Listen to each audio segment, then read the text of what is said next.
énorme méta-analyse vient de compiler les résultats obtenus à partir de 17 millions de participants. Son sujet, tout simple, les fibres alimentaires. En fait ici, les chercheurs ont analysé les résultats de 33 méta-analyses pour en faire une espèce de super méta-analyse et voir du coup l'impact de la consommation de fibres sur la santé humaine. Résultat des courses, ceux qui consomment le plus de fibres alimentaires sont ceux qui ont le moins de risques de développer des maladies cardiovasculaires, des cancers, du diabète de type 2 et, in fine, sont ceux qui ont le moins de risques de mortalité, toutes causes confondues. Alors pourquoi? Ça on commence un petit peu à le connaître. En fait, les fibres alimentaires vont être de la nourriture pour notre microbiote, qui est, comme je vous le rappelle souvent, un allié santé très puissant.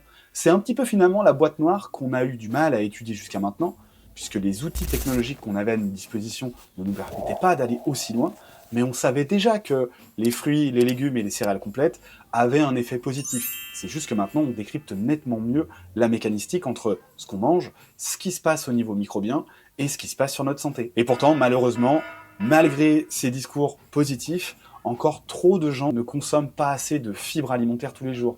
N'oubliez pas qu'en France, on recommande d'en manger 30 grammes par jour. Autrement dit, il va